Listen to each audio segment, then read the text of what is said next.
It's designed to be a normal height. I've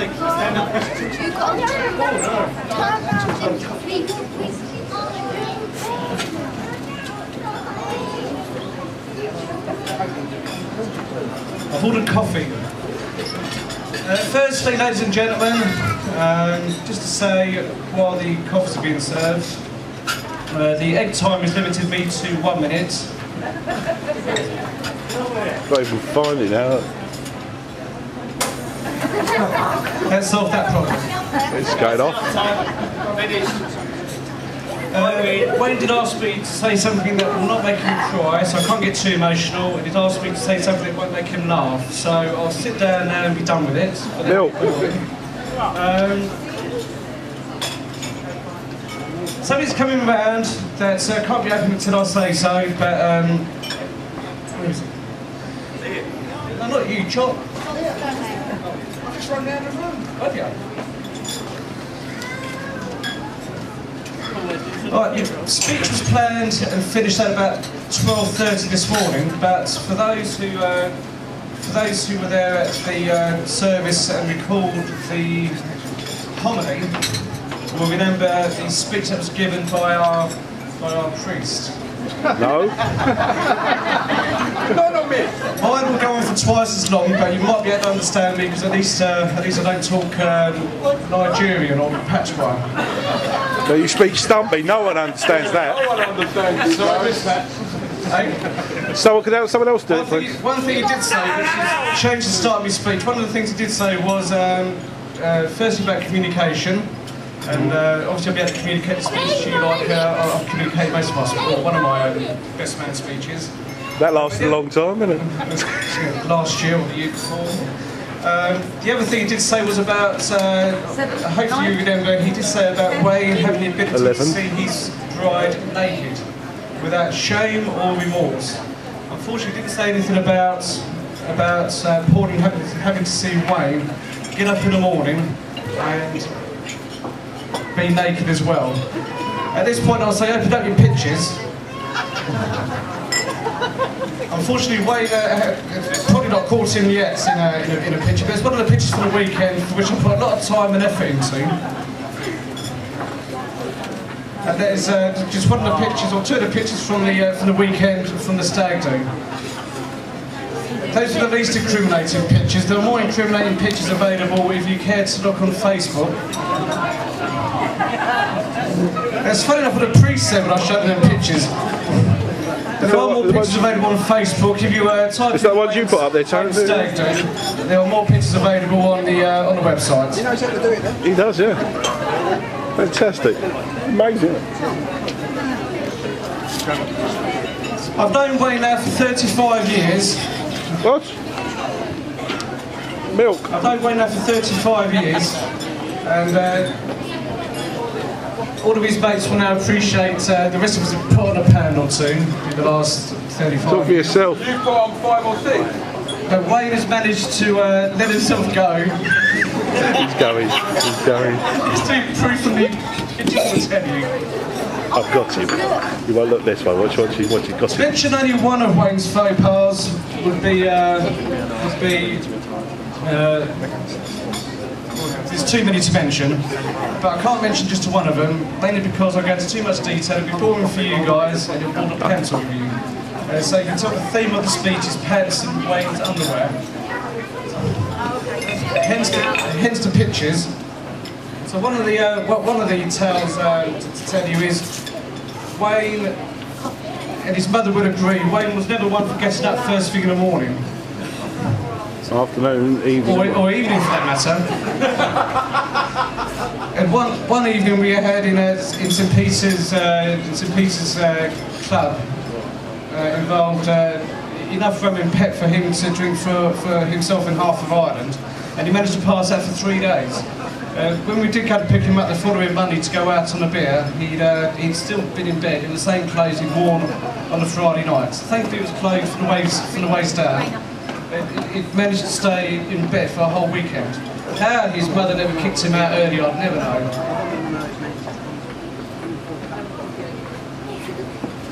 He's on form there. Wayne's another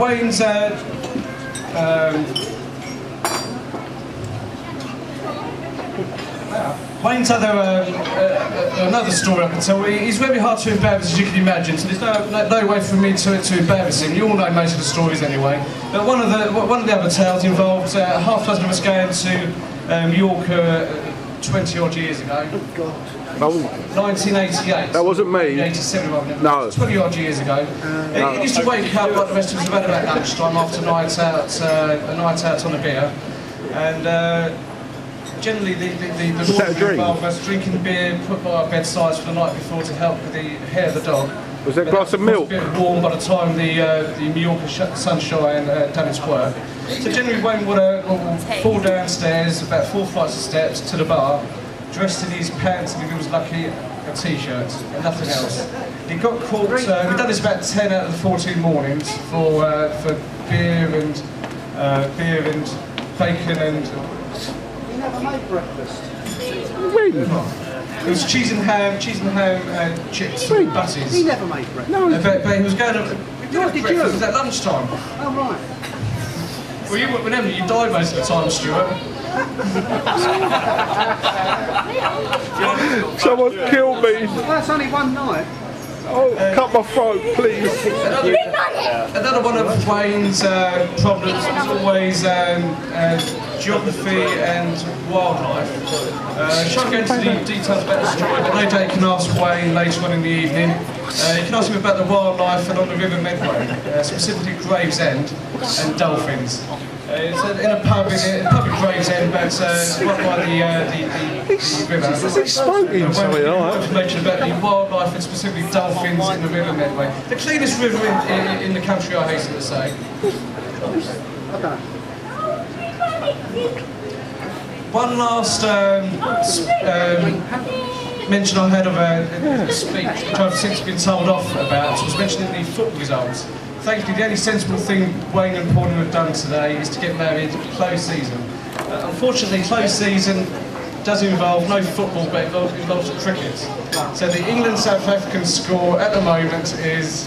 well, John didn't get it, so I haven't got the results for you. He couldn't even get that. I'm sorry, I forgot.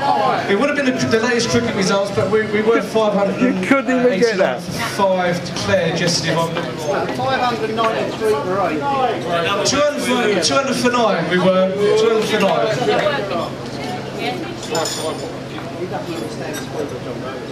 Where am I? Milk.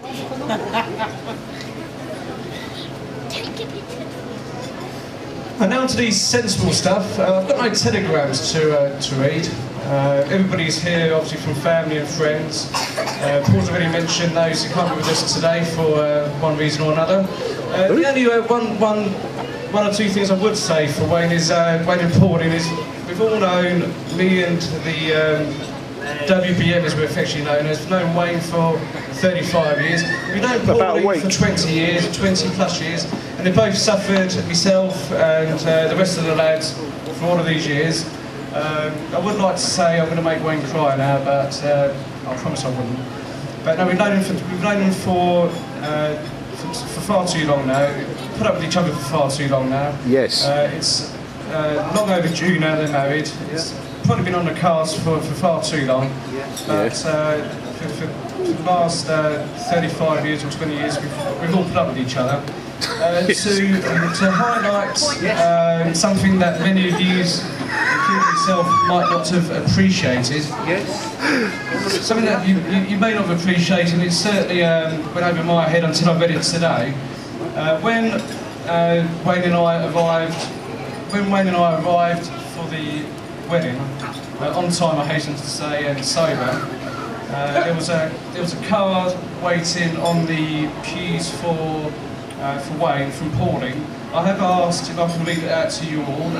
Both have agreed, and it says from Pauline to Wayne, in a few minutes, I will walk down the aisle to become your wife and to be yours forever.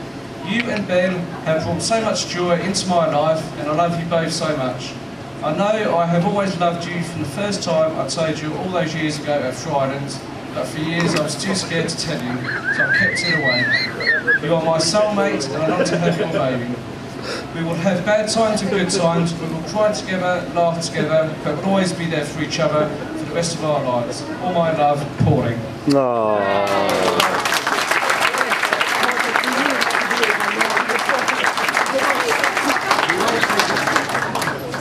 So for the first, for a toast on that score, I'll give a toast now. You'll be upstanding, please, for the bride and groom, Wayne and Pauline Clark.